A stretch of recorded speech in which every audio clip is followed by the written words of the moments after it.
Isang mapagpalang araw po muli sa inyong lahat, mga minamahal nating tagapagsubaybay, no? So, ito po ulit ang inyong lingkod na si Playmistry. At pag-uusapan naman natin ngayon sa video na ito ay kung paano tayo papasok doon sa sinasabing Kingdom of God. Tandaan nyo po, ang Kingdom of God ay nasa loob ng inyong utak, nasa inyong middle brain. At dahan-dahan ko pong ituturo sa inyo kung paano tayo makakapasok doon. Ngayon, real talk po tayo, no? Bago ka makapasok doon, kailangan lahat ng iyong emotion ay bitawan. Bitawan nyo po ang inyong nararamdaman at i-clear nyo po ang inyong utak kasi hindi po kayo makakapasok doon. Let's say, meron kang intensyon na masama o di kaya may nagawa kang masama. So mahihirapan kang makapasok doon. Kung ang ugali mo ay makapaglamang sa kapwa, okay? Kung ang ugali mo ay mahilig kang manira ng iyong kapwa, pasensyahan na po tayo. Hindi po kayo makakapasok doon kasi po yun po ay sagrado. Para makapasok doon, kailangan nyo pong baguhin ang inyong ugali. Gaya nga ng sinasabi lagi sa mga previous videos ko pa, ang sabi ni Jesus o Yahushua, turn the other cheeks and love your enemy. Yun po ang dapat ninyong iisipin. Hindi po kayo basta-basta makakapasok doon. Kasi po, yun po ay divine. Okay? Kingdom po yan ng Panginoon. Hindi po yan basta-basta kung anong papasukin ninyo ng mga kwarto, kung ano man yung pinto na yan. Hindi po yan basta-basta. So, kailangan nyo pong i-cleanse yung sarili ninyo. Pagkatapos po, baguhin nyo po ang ugali ninyo. Dapat po, hindi naman po sa pagiging banal, pero doon po tayo sa malinis na intensyon. Okay? Iwasan na po ninyo yung mga intensyon na nakikipaghalubilo kayo sa mga ibang tao na naninira ng kapwa o ibang kapwa. At wag po kayong maninira ng kapwa kasi po mahihirapan po kayo. Sinasabi ko na po dito yung katotohanan. Real talk po tayo. Okay? Hindi po kayo basta-basta makakapasok doon.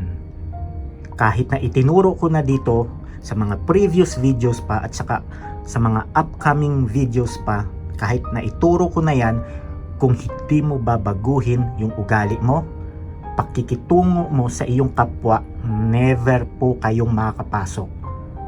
Kailangan nyo pong baguhin yan, mahalin nyo po ang inyong kapwa, at pagkatapos po, dahan-dahan po kayong makakapasok sa kingdom ng ating Panginoon. At pag nakapasok po kayo doon sa kingdom ng Panginoon, ay susunod po ay papasok na po tayo doon sa sinasabing Garden of Eden. Okay, yung Garden of Eden po, wala po iyan sa material na bagay. Okay, maraming mga archaeologists na nagkalat sa mundo, pinaghahanap yan, nasaan yung mga Garden of Eden na yan, na yung nagpo-flows ng milk and honey. Alam niyo naman, naituro ko na. Milk and honey, nandyan sa middle brain ninyo. Pineal and pituitary. Okay?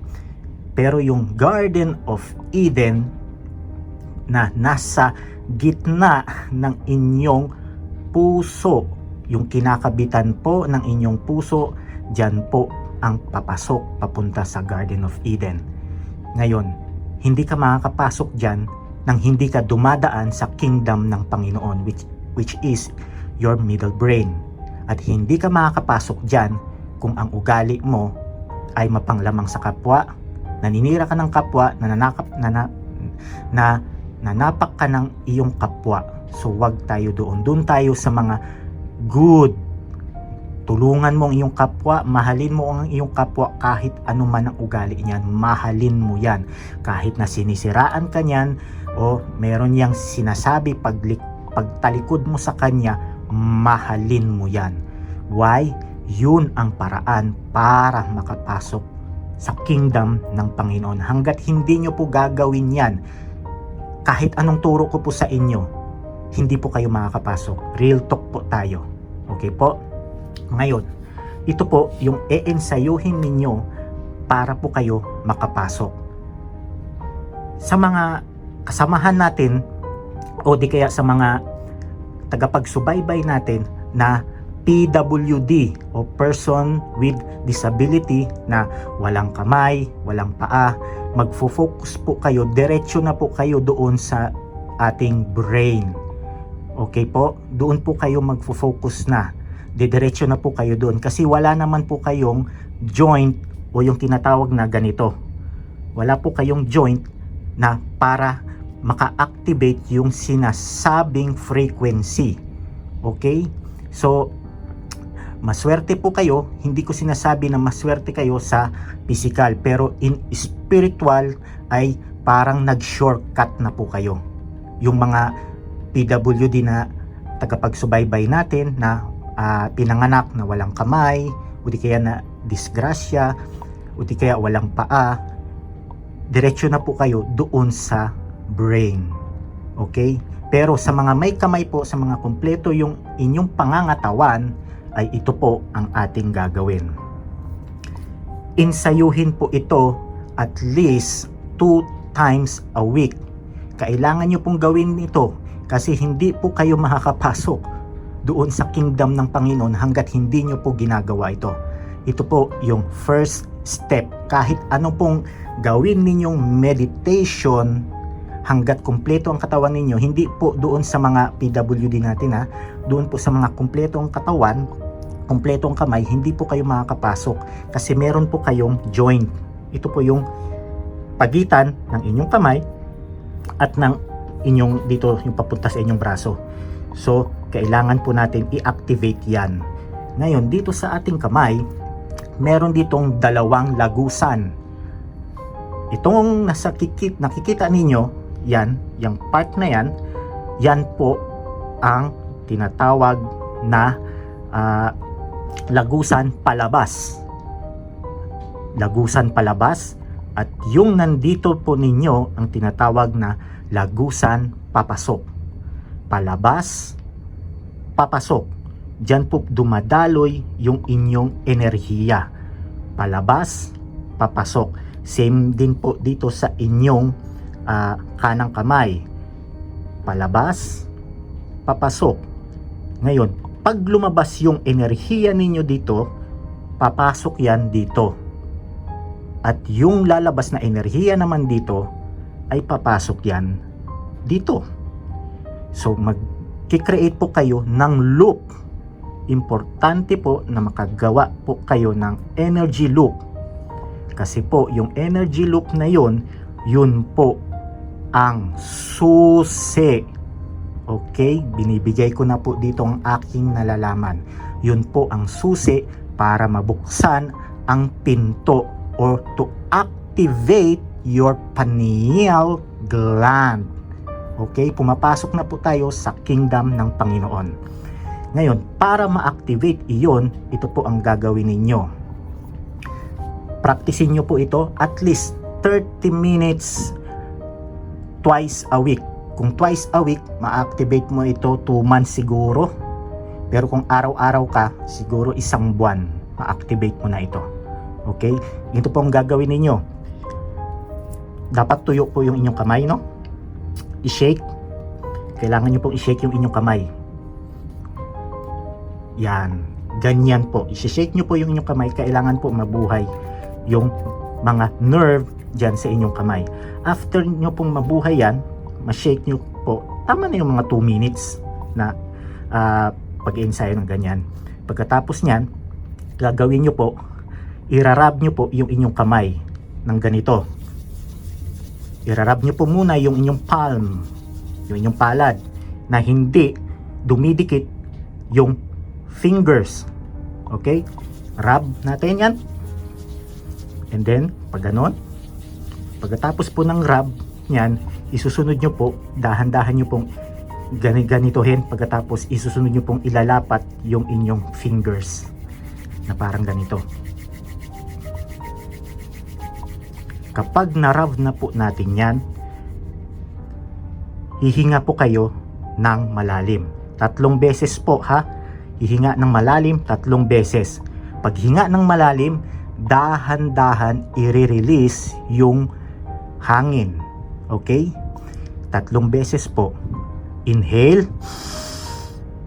Dahan-dahan release ang hangin. Inhale.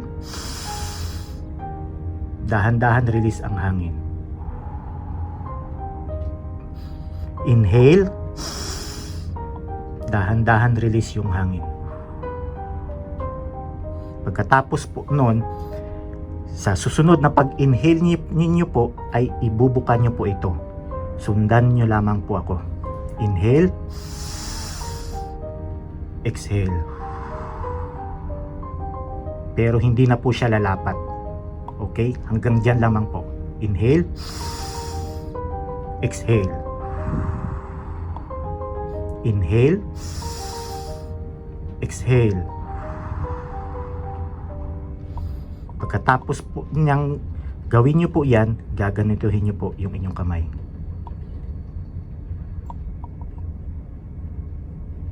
Gagawin nyo po yan sa loob ng 30 minutes.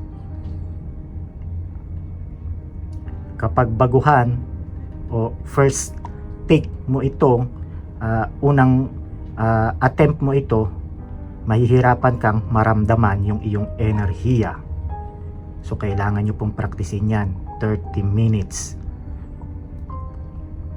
Pagkatapos po nyan, kung nararamdaman nyo na po yung inyong enerhiya, pwede po nyo yung mag-inhale kayo ulit.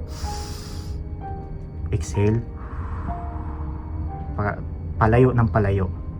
Kapag nararamdaman nyo po yan, focus doon po sa gitna.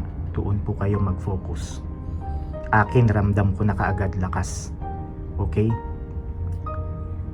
Ganyan po ang gagawin ninyo sa loob ng 30 minutes. Ngayon, ang mararamdaman po ninyo ay ganito po.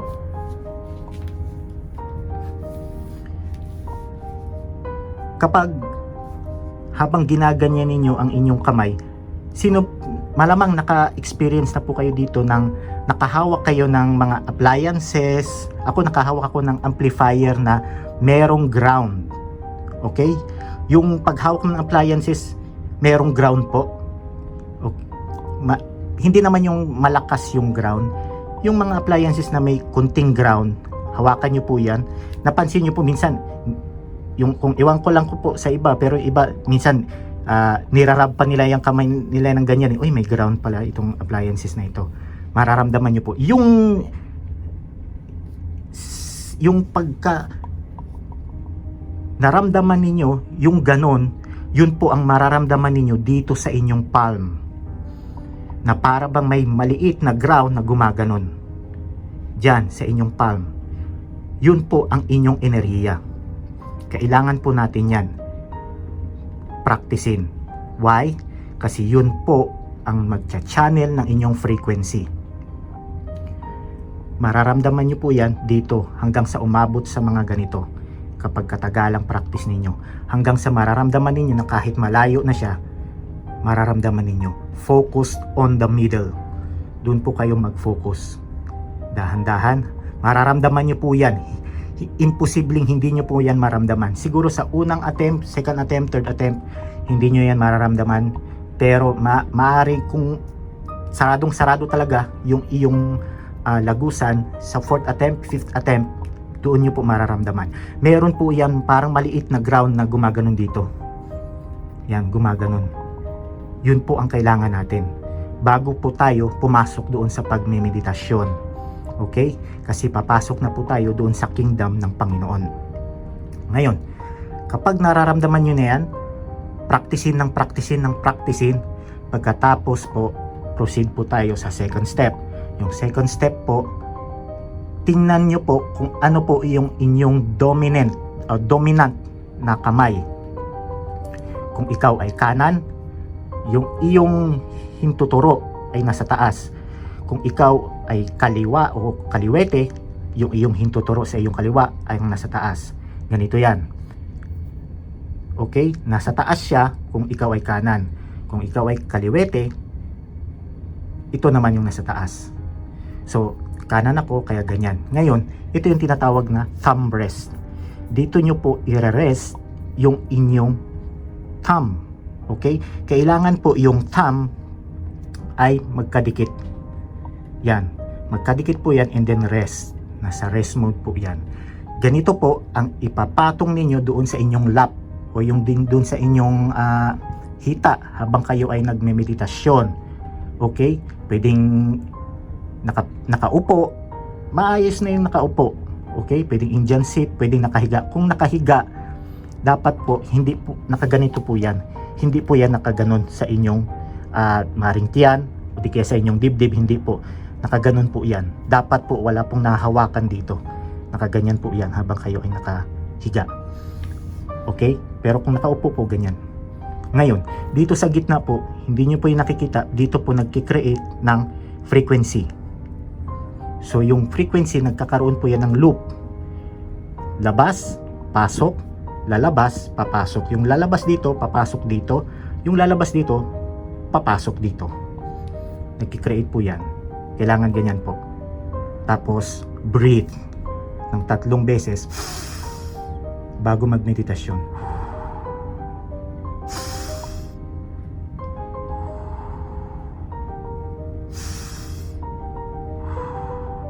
Pag nagampanan nyo po yan, proceed na po kayo sa pagmemeditasyon. Ngayon, sa ating pagmemeditasyon po ay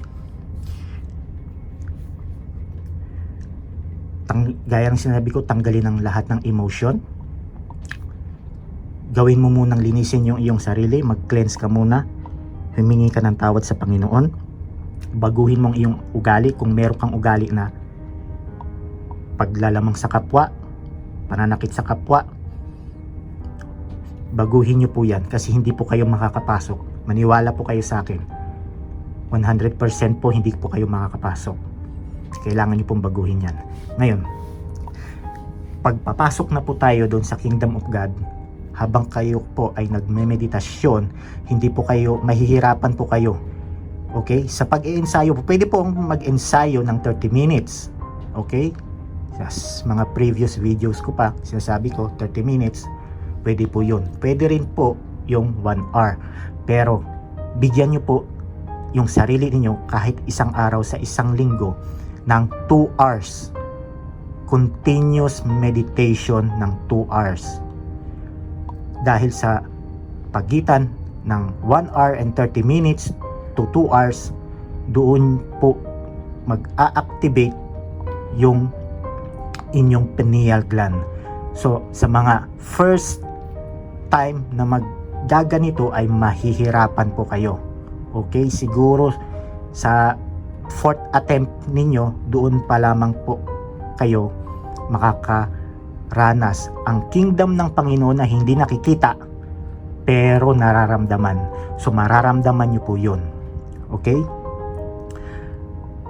Ang pakiramdam po ay ganito habang po kayo ay nagmemeditasyon. So mararamdaman mo ito maaaring 1 hour and 30 minutes to 2 hours. Tapos keep going po kayo, keep going. Ensayo ng meditation. Habang nag-iensayo po kayo, bumababa po yung oras na makakapasok kayo doon. Maaring sa 1 oras na lang ay mararamdaman nyo na yon. Pagkatapos keep going po kayo ng keep going hanggang 40 minutes, nararamdaman nyo na siya. Keep going pa rin po hanggang sa pagmeditasyon nyo, sa loob lamang ng 30 minutes, nararamdaman nyo na siya. Keep going din po kayo. Hanggang ang aim po natin dito ay maramdaman yung kingdom ng Panginoon, yung presensya ng Panginoon sa loob lamang ng 5 to 10 minutes. Okay? After nyo pong maramdaman yung kingdom ng Panginoon na nasa inyong middle brain, ay magdadagdag po kayo ng another 1 hour. Kailangan po 1 hour, 60 minutes. Sa loob ng 1 hour na yon, doon po ninyo dahan-dahan ma-elevate yung oil. Ngayon, para yung oil na yun bumaba sa inyong nerve, kailangan nyo pong kumain sa Tree of Life. Okay? Hindi ka makakain sa Tree of Life hanggat hindi ka papasok sa Garden of Eden. Nasaan ang Tree of Life? Nasa Garden of Eden. Hindi ka makakapasok dyan. Kailangan mong pumasok dyan. Okay? Ito po ang mararamdaman ninyo. Malamang may mga tagapagsubaybay tayo na naka-experience na o nakakain na dyan. Sinong nakakain na dyan ng mga wasabi? Okay, yung ginagamit ng mga Koreano, mga Japanese, yung sa sashimi nila bago kinakain. O di kaya nakainom ka ng isang malamig na soft drinks, o di kaya sabihin natin Slurpee. Okay, yung nabibili dyan sa mga convenience store, mga Slurpee. Biglang nagkaroon ka ng brain freeze. O di kaya nakakain ka ng wasabi tapos may naramdaman ka doon sa iyong utak. Ito yung utak mo, may nararamdaman ka dyan doon sa may ilong mo, pataas ng iyong utak. Yung sensation po na iyon, yung pakiramdam na iyon, yun po ay indication na nasa loob na kayo ng Kingdom of God. Nasa templo na po kayo ng heaven. Okay? Ang heaven po ay wala sa anumang bagay, ngunit nasa loob ng inyong utak. Ang inyong pineal gland at inyong pituitary gland ang siyang antena ng Panginoon. Kailangan po natin yan ma-activate. Pag naramdaman nyo na po iyon, indication po iyon na the male and the female is become one. Hindi ka makaka-enter sa Kingdom of God hanggat hindi nagiging isa yung male and female. Sa mga previous videos ko pa, sinasabi ko, left hemisphere and right hemisphere of your brain. Dapat maging isa yan. Pag naging isa yan, mararamdaman nyo po yung para po kayo nakakain ng wasabi, o di kaya na uminom kayo ng soft drinks, o di kaya mga Slurpee dyan, tapos na brain freeze po ang inyong utak, maramdaman nyo po yon. Yun po ay indication, yung sensation na yun, pag naramdaman ninyo sa pagme-meditation ninyo, indikasyon po yun na nasa loob na kayo ng kingdom ng Panginoon. Okay? Ngayon, paparaktisin nyo po iyon sa loob ng 1 buwan. Doon po muna kayo mag-focus sa sensation na iyon. Kapag naramdaman nyo po iyon, focus, keep going po, keep going. Magmeditasyon ng magmeditasyon. Pagkatapos po nun, susunod ay papasok na po tayo sa Garden of Eden.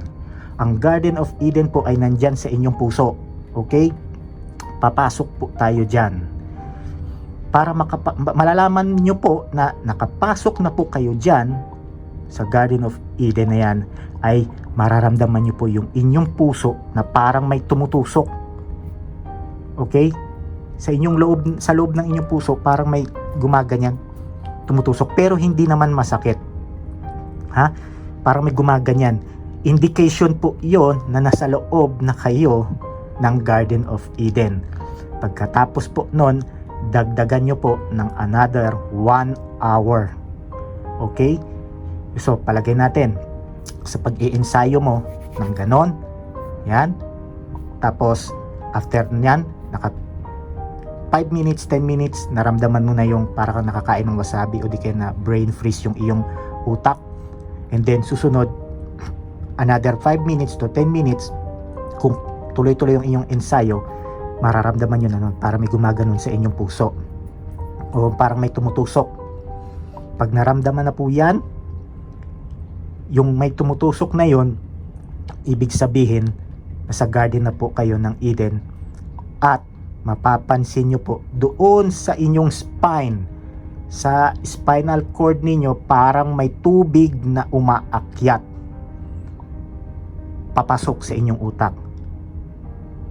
Yun po ang tinatawag na lagusan ng oil. Kailangan po natin ma-cleanse muna yon para sa darating na December 25th habang iniipon po natin yung sacred oil.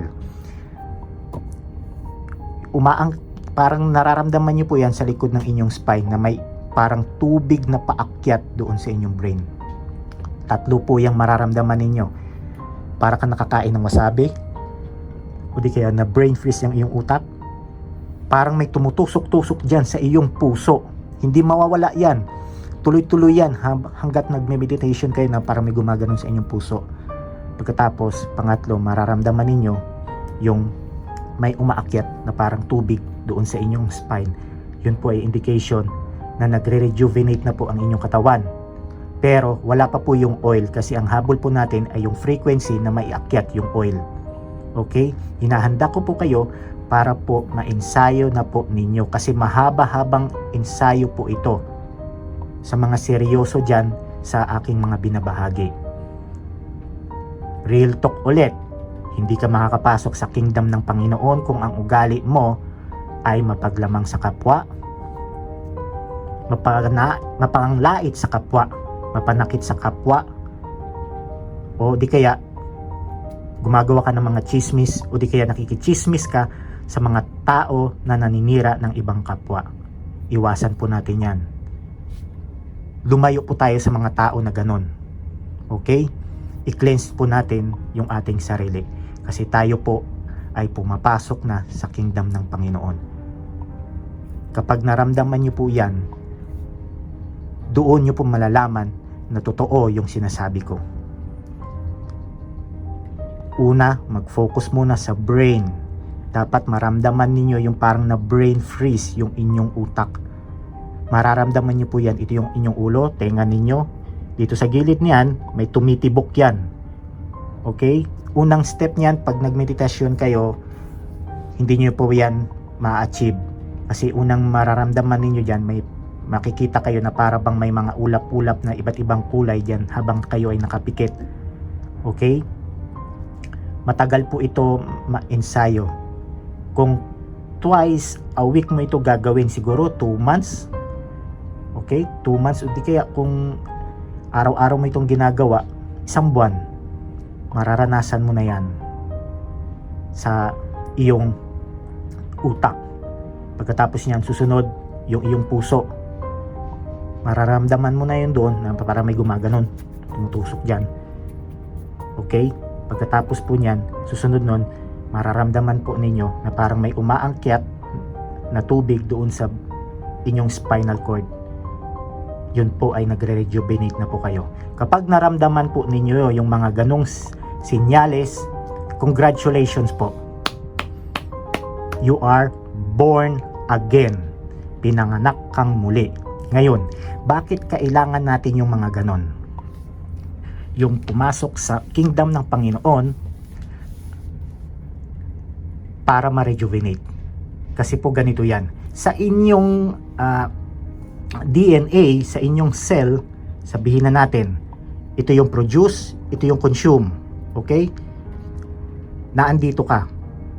Produce and consume. Ito yung katawan mo. Ngayon, itong may part dyan sa yung katawan po natin ay nagko-construct po yan. Nagko-construct ng cell. Yung cell po na yon pinoproduce ng ating katawan. Pagkatapos, para ma-replace yung mga broken cell. Ito yung broken cell, ito yung new cell na pinoproduce. Ngayon, kapag hindi ka pumasok sa kingdom ng Panginoon at hindi ka kumain sa tree of life, dahan-dahan po ito, yung katawan ninyo ay gumaganon. Ibig sabihin, yung tsansa ninyo na makapag-produce pa ng maraming cell ay lumiliit po. Pag lumiit po yan, yung mga nabobroken na cell o yung mga nasisira na cell na dapat i-replace ng panibagong cell ay dumadami na po yung demand. Pag madami na po yung demand ng broken cell ninyo, mahihirapan na po itong manufacturing na i-replace yung broken cell ninyo. Yun na po yung indication na malapit na po kayong lumisan. Okay? Ngayon, sa pagmemeditasyon po, napoprolong po iyan. Napoprolong po yan. Nagagawa natin yan na dahan-dahan yung pag-decrease. Okay? Ang mangyayari, kapag nagampanan nyo na yon, yung tatlong sensation na yun na naramdaman ninyo sa inyong utak, inyong puso, sa inyong backbone ninyo, sa inyong spine, yung pag-produce ng cell sa inyong katawan, nagpo-produce po ang inyong cell ang katawan ninyo ng cell, sa pag-produce po niyan, nagiging hyper mode po yung pag-produce ng cell. Ibig sabihin, parang mas marami yung supply, tapos kunti lang po yung broken cell. Okay? Ibig sabihin, maraming pang replace doon sa mga broken cell na nasa inyong katawan. Pag na-replace po iyon, kayo po ay ma-rejuvenate o ma-enlighten. Kapag kulang ang production ng cell, doon na po yung panahon ninyo na magkakaroon na kayo ng mga sakit. Okay? Mga sakit-sakit sa katawan. Magkakaroon na po kayo ng mga, yung iba dyan, nagkakaroon ng mga high blood, hypertension, okay? Blood sugar. Dahil po yan sa inyong mga kinakain. Iwasan na po natin karne, baboy, manok, kung ano pa man yan na related sa mga karne. Dapat ang kakainin lamang po natin ay yung mga tumutubo sa lupa. Yung mga gulay at prutas, yun lamang po ang ating kakainin. Okay? Para magampanan po natin yung ating pagre-rejuvenate ng ating katawan. Wala pong kwenta lahat ng itinuturo ko na ito kung hindi po ninyo susundin yung step. Okay? At iwasan po natin yung pag-inom ng alak. Wala pong masama sa pag-inom ng alak, pero iwasan. Kung maaari, iwasan po. Okay? Sa wine, wala pong problema sa wine, pero moderate po ang pag-consume natin ng wine. Pero kung maaari, iwasan po. Mag-focus po tayo doon sa mga vegetables, sa mga fruits. Doon na lamang po tayo mag-focus. Magiging healthy po kayo. At yun po ang kailangan ng oil, para po ma-cleanse yung dadaluyan ng oil pabalik doon sa inyong thalamus. Okay po? Kaya sa susunod, ito po muli ang inyong lingkod na si Play Mystery. At kita-kits po tayo sa mga susunod pang mga videos. Maraming salamat po.